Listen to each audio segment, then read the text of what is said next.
Welcome to Tell Me What to Google. I'm Michael Kent, and this is a podcast where listeners tell me something they recently learned from the internet that they think I should learn about. And today's topic comes from Kristen. Hi, Michael. This is Kristen from Columbus, Ohio, and I recently learned the interesting history behind the Vulcan salute from Star Trek, and I think you should Google it. So, a bit of a personal note. I always hated Star Trek. My brother loved it, and I never got into it. But during the pandemic, I started watching the original series for the first time. I guess just because I had made it to the end of Netflix or Amazon Video. And now I'm actually hooked. I'm almost done with the original series, which takes a while. There are like 80 episodes in that original series.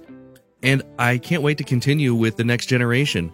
I know the Vulcan salute, I know what that is, and I would assume most people do. If you don't, this is the thing that Spock, played by the late Leonard Nimoy, did with his hand. It's a palm-out greeting where you separate your two middle fingers into a V, and it's often accompanied by the greeting, "Live long and prosper." I've never heard any backstory to this, so this should be good. Oh, this is great. So it goes back to the actor, Leonard Nimoy's childhood. Some of the best things on screen have been decisions that were made by the actors.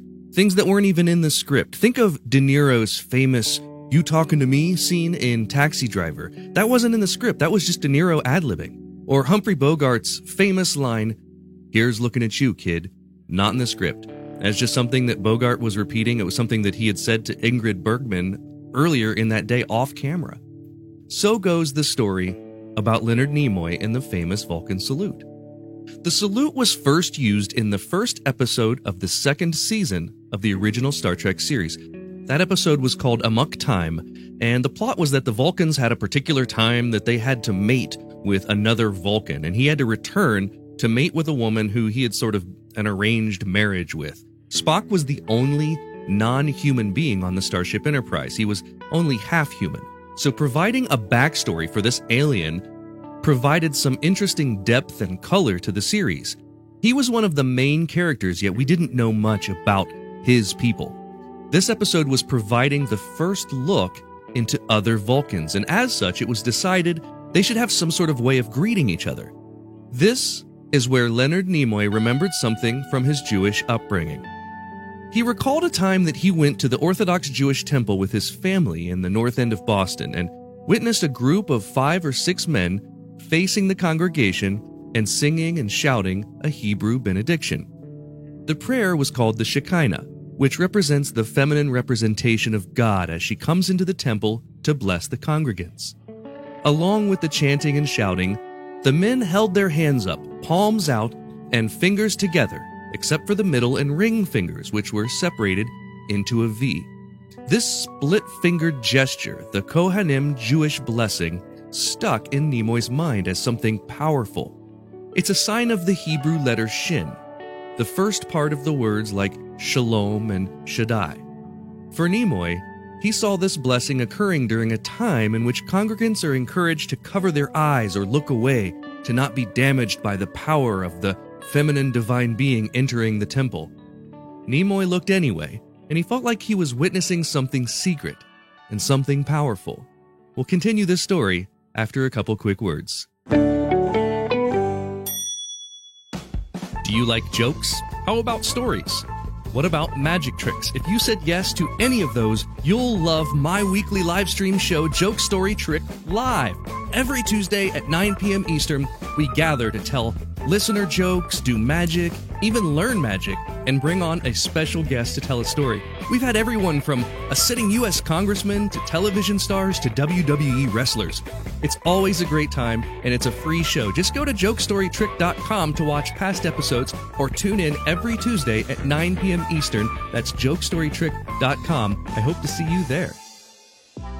I'm excited to be partnered with this company because it's a product that I've used and loved for years. SCOTTeVEST makes gear that looks great and is packed with pockets.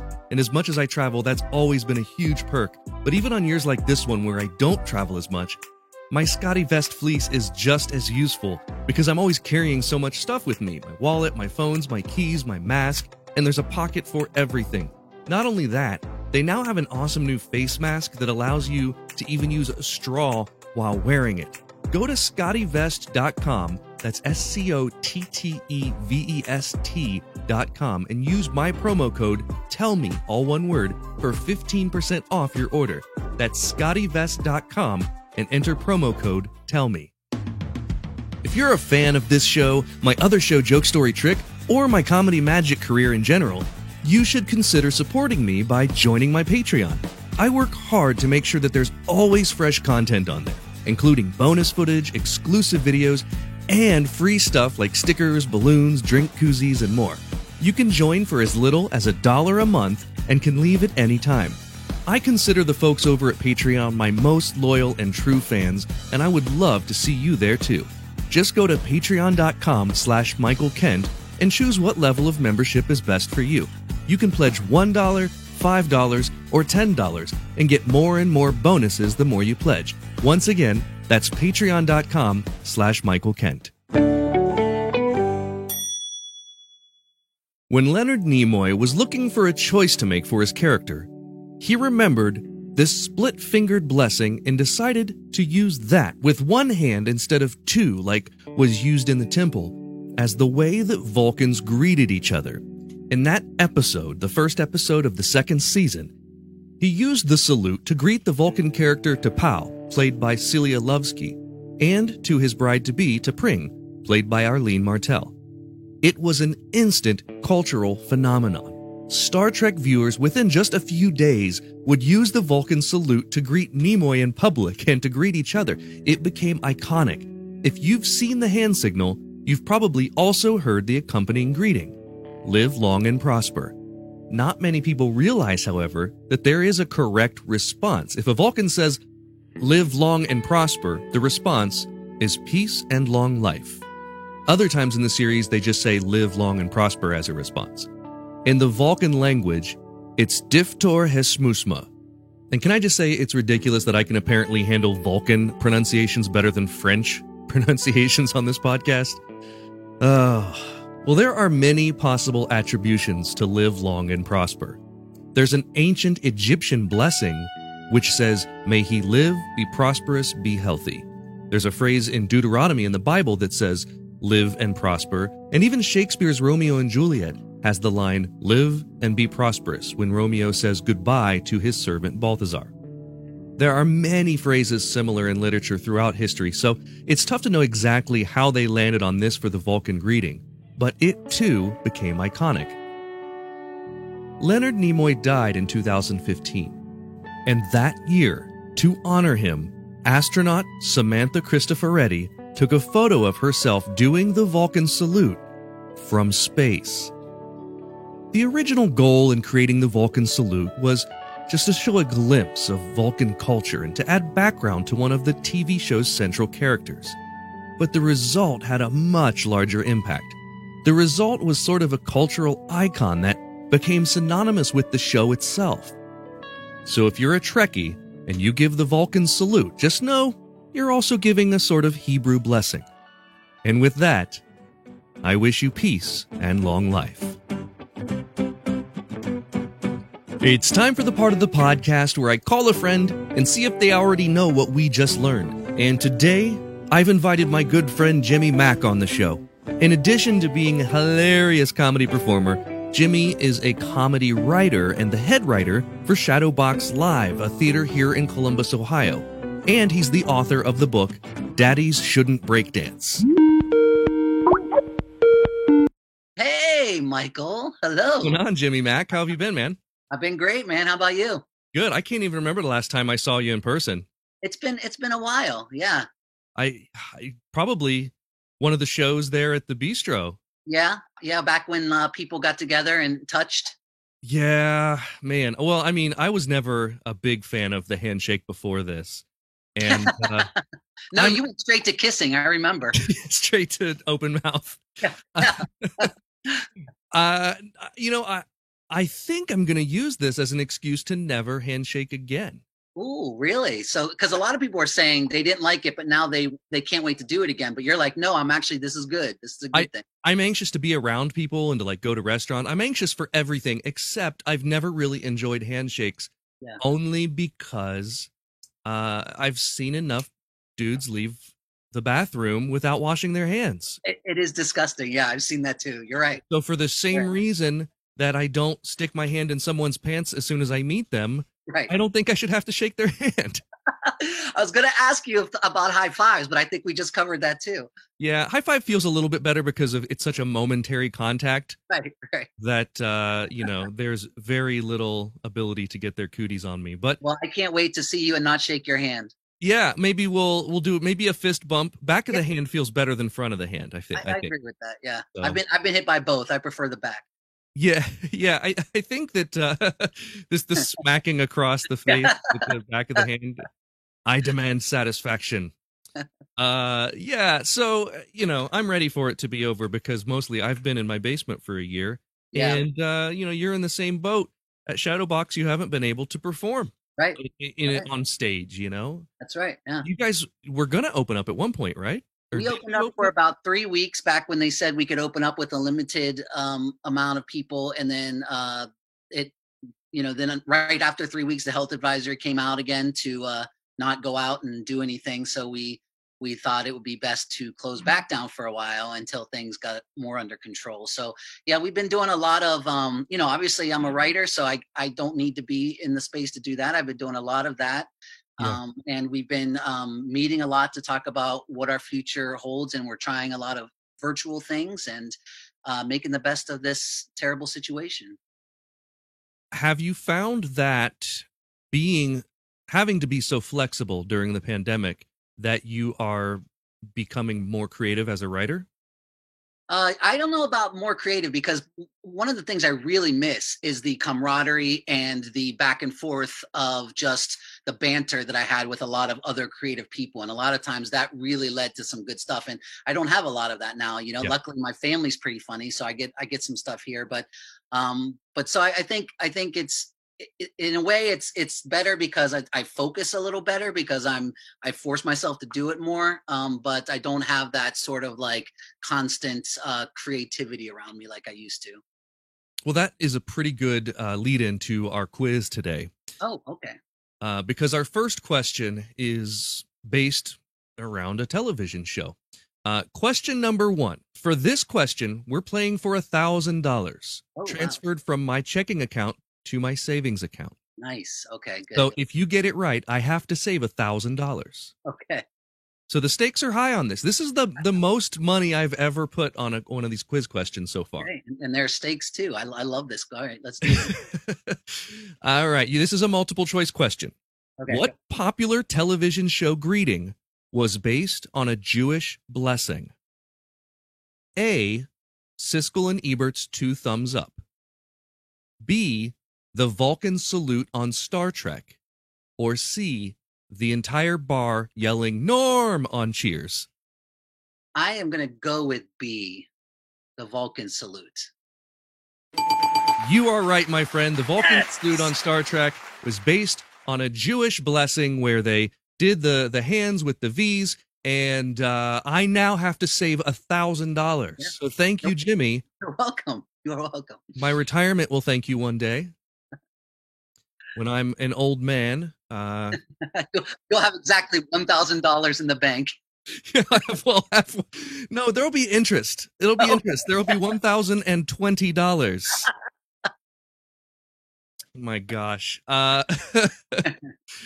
right. So great job on that one. Question 2. If you get this question right, I will tell an embarrassing story that happened to me on stage. Ooh, okay. However, if you get it wrong, you have to tell one.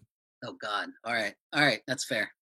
Which one of these is the Vulcan translation for live long and prosper? A. Diftor hesmusma. B. Koti cha tu yubnub. Or C. Mecca lecca hi mecca heiny ho. Whew, man. Once again, those are A. Diftor hesmusma. B. Koti cha tu yubnub. Or C. Mecca lecca hi mecca heiny ho. As much as I want to say C, I'm gonna go with A. Diftor Hesmusma. Yes. You are correct. That is the one. Koti Cha Tu Yubnub is part of the Ewok song, the Victory Yubnub song from the original release of, oh my God, now I'm embarrassed. Is it Empire or Return? Well, Return was the one where they were featured throughout the most so of that's the Return, the end of Return. Yeah. Koti Cha Tu Yubnub. Wow. So Life Day. What's that? Happy Life Day. Yeah, Yubnub, each up, Yubnub. That's all I know. Koti Cha Tu Yubnub. I don't know the words. I have friends who do.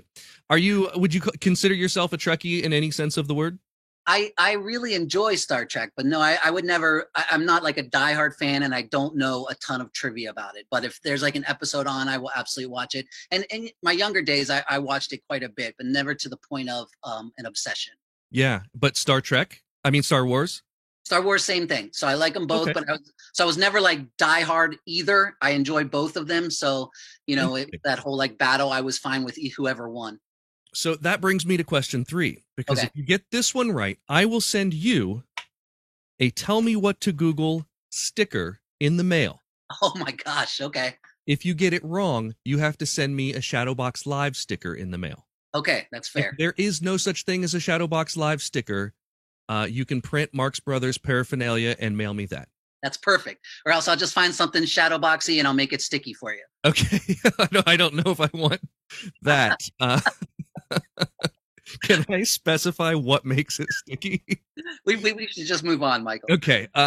Here's the question, and this Okay. is pretty much what we were just talking about. Is it possible to be both a Star Wars fanatic and a Trekkie, a Star Trek fanatic? That's the question. There's no multiple choice. There's no Yes, multiple you choice. said. This is 100% objective. I would say that I would Subjective, I think should it would be impossible to be a fanatic for both. You think no? I think no. You're right. No, I Okay. don't know. I don't know if there's a right answer to this. Let's just send each other stickers. I don't know. I don't know how that question works. I was just curious. I just wanted to talk about it. Yeah, no, because I felt- told my wife before I even did this, I was like, all I want is a sticker, so I hope this goes well. Yeah, well, dreams can come true, Jimmy. Growing up, I always felt you could either be heavy into Star Wars or heavy into Star Trek, but not both. And I don't know why that always felt like a dichotomy to me. I agree. I think the people, but it's weird because they are. I think it's because if you really really like one, that somehow in your brain that means you can't really really like the other because they were around the same time. It obviously had the same genre. One was intellectual, one was goofy. Yeah. I'm not going to say which one in case your fans go nuts. Well, in reality, it would be very difficult for the two worlds to exist in the same time because Star Wars is very dystopian, Right. and Star Trek is not necessarily. Star Wars was a long time ago, and Star Trek is in the future. Oh, I never really thought about that. Yeah, so they couldn't happen together anyway. I don't think so. No. Maybe well, Star Trek could have an episode where they go into the future because that happened quite often. That's Where true, or into the past. Excuse me. That they time travel quite often in the show. So I have to say I hated. I'm going to cut this out of the podcast because I already talked about it when I recorded the episode. But Okay. I hated Star Trek as a kid. Absolutely hated it. But during the pandemic, I started it. From the original series. So I'm almost done because there's like 80 some episodes in the 3 seasons of the original series. So I'm almost ready to start Next Generation, which I'm excited about. I assume since you're going to start Next Generation that you no longer hate it. No, yeah, I've actually come to enjoy it. I came to enjoy it as soon as I started watching it. I just never took the time. There was nothing there was no rational reason for me to hate it. Right. So right. watching it, I actually really enjoyed the first season because of the showcraft of it. Yeah, I love watching how they did some of the special effects and things. I just thought that there were so many minorities that back in that day that they put together and just said we're all the same. Like I thought that was amazing. And they don't make a big deal of the minorities on the cast, which is super ahead of its time. Right. I mean, there are shows today being made where if you're a minority in an all-white cast, that's the joke. Right. That's right. Yeah. So and when I've played Captain Kirk I mean, for years on the Shadowbox stage, and that has been one of the great joys of my life too. So that's, he was such a hero of mine when I was little. So it was fun Yeah. to Well, watch. that's something else that I've taken away from watching the original series, is that Shatner was actually a pretty good actor. Yeah. There was some bad acting on the original series, but he was a pretty good actor and really drew you in with, the one thing that I think I don't like, and it's part of the times, was there's a lot of misogyny in the original series. Right. If there's a guest female on the show, she's usually there as a an object of affection for Captain Kirk. To sexually conquer her, like that's the episode, right? Yeah, but that's what they were trying to make that character. It was like he is what people knew in real life as like the fighter pilot or the ship captain. He is the alpha personality in this group of people, and that was part of that archetype for people. That's right. Tom Cruise and Top Gun, same thing. Yeah, absolutely. All right. Question number 4. Yes. If you miss this question, you have to buy me a beer next time I see you. I was going to do that anyway, so I'm just going to miss it on purpose. Well, the second part is, if you get it right, you have to buy me a beer next time I see you. So I'll just shut up and let you do your job, Michael. There's a bar connected to where you work, so that's right. and I know what you do when you're not on stage. You're the one backstage pouring drinks, so you're the man to come to for drinks. What color was Mr. Spock's uniform in the original series? Oh man, the original series, Spock was blue. Spock was blue. Yeah, that is correct. And Spock and Bones both were blue, because that's the science and medical were blue. That was the whole deal. There was apparently, because if there are Trekkies that listen to this episode, they're going to write in. There were a couple times when he wore the command uniform, which was the gold. Yes. Which technically, another Trekkie thing apparently that I've learned, it was actually green. The gold uniforms were green, and then under the soundstage lights appeared yellowish gold. So I never knew that. Interesting. I literally just learned that when I was researching this episode. So yes, he was blue. He was blue. Let's move on to the last question, and this is question 5. It's for all the marbles, Jimmy. If you get this wrong, I am banning you from the show, never to be asked on the show again, nor should you be asked on to Joke Story Trick. This one is really important. Got it. Okay. Here's the question. What are you most excited about for 2021? That's easy. That would be coming up here in just a few days on Tuesday. That is the thing I am most excited about for 2021. The inauguration event. Yes, please. Okay.